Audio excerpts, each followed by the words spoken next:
কোকৰাঝাৰ জিলাৰ সালাকাটিত জটিল ৰোগত আক্ৰান্ত এগৰাকী মেধাৱী ছাত্ৰী বৃক্কৰ জটিল ৰোগত আক্ৰান্ত ব্ৰজেন বৰ্মনৰ কন্যা অনিতা বৰ্মনৰ চিকিৎসাৰ বাবে প্ৰয়োজনীয় অৰ্থ যোগাৰ কৰিব পৰা নাই পিতৃয়ে।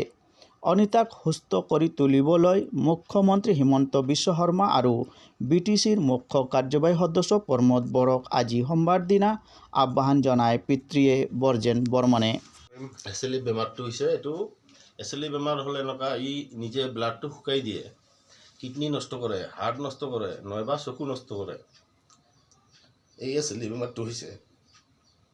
এতিয়া আমাৰ BTRৰ চিফ প্ৰমোদ বড়ো ছাৰক অনুৰোধ থাকিল যাতে আমাক অলপ সহায় কৰে আৰু অসমৰ মুখ্যমন্ত্ৰী হিমন্ত বিশ্ব শৰ্মালৈ আমাৰ অলপ অনুৰোধ থাকিল আমাক যাতে অলপ সহায় কৰে।